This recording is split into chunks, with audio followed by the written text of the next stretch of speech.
orang tua saya kan sudah bercerai sekitar setahun yang lalu, Pak.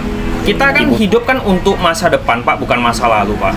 Baiklah anak-anak, Bapak akan memutarkan sebuah video. Ini adalah video pelajaran hidup untuk kita hari ini ya. Baik, Pak. Siap, Pak. Pak, saya ingin bertanya, Pak. Tapi ini agak sedikit privasi ya, Pak ya, karena ini tentang keluarga saya, Pak. Ya, boleh. Apa yang mau kau tanyakan? Jadi gini, Pak. Orang tua saya kan sudah bercerai sekitar setahun yang lalu, Pak. Ibu saya meninggalkan saya dan bapak saya karena ada laki-laki yang jauh lebih mapan daripada bapak saya, Pak. Dan bapak saya depresi setelah itu kan, Pak, kan. Setengah tahun kemudian bapak saya itu menikah lagi dengan wanita lain secara diam-diam, Pak, tanpa sepengetahuan saya.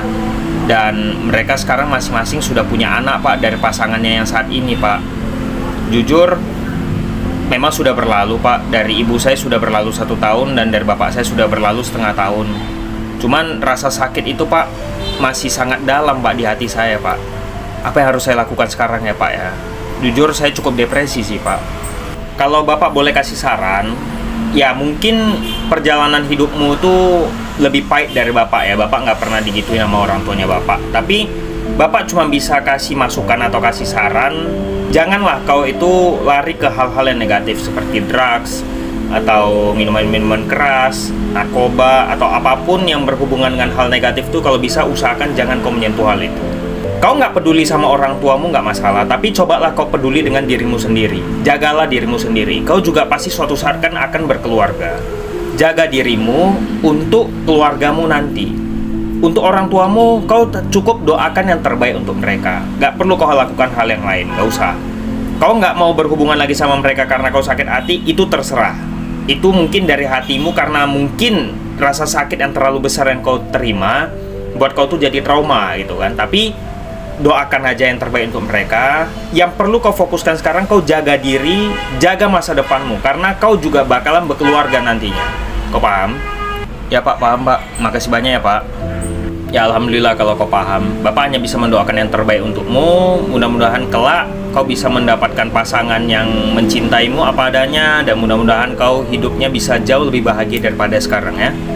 Amin, amin ya rabbal alamin. Makasih banyak ya, Pak, doanya. Baiklah anak-anak, hari ini materinya agak sedikit berbeda. Biasanya Bapak tuh selalu bertanya sama kalian, dan kali ini Bapak pengen kalian yang bertanya sama Bapak. Apa yang pengen kalian tanyakan? Pak, saya Pak mau nanya. Kita kan hidup kan untuk masa depan, Pak, bukan masa lalu, Pak. Tujuannya ada pelajaran sejarahnya apa, Pak ya? Bukannya kita mengingat segala sesuatu yang lalu itu kebanyakan kelam gitu, Pak. Masa lalu itu kan selalu menyakitkan gitu loh, Pak. Gak lebih bagus langsung kita bahas masa depan aja gitu, Pak. Pertanyaan yang sangat bagus sekali, dan Bapak sangat setuju dengan kata-katamu. Untuk apa kita memikirkan masa lalu sedangkan kita hidup untuk masa depan? Berarti secara nggak langsung kata-katamu itu kan kau bermaksud masa lalu itu ada untuk menyakiti hati kita aja ketika kita mengingat masa lalu, benar kan?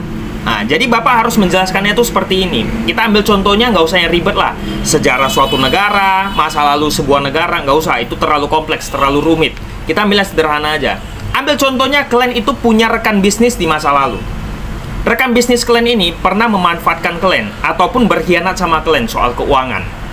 Dah, entah makan uang kalian, entah dia itu mengambil uang kalian itu untuk kepentingan dia yang pribadi, kita nggak pernah tahu. Kita ambil contohnya seperti itulah. Dan di masa depan, ketika kalian ingin bermitra lagi, ingin punya rekan bisnis lagi, apakah mungkin kalian percaya semudah itu? Nggak mungkin. Karena kenapa? Kalian punya masa lalu yang kelam tentang rekan bisnis. Jadi buat kalian tuh lebih berhati-hati, buat kalian itu lebih was-was gitu. Nggak langsung gitu kan, percaya 100% nggak. Karena kalian punya masa lalu yang kelam. Itulah fungsinya masa lalu. Bukan untuk merubah masa depan, tapi fungsinya masa lalu itu adalah untuk pembelajaran supaya kita lebih berhati-hati ke depannya nanti. Kalian paham?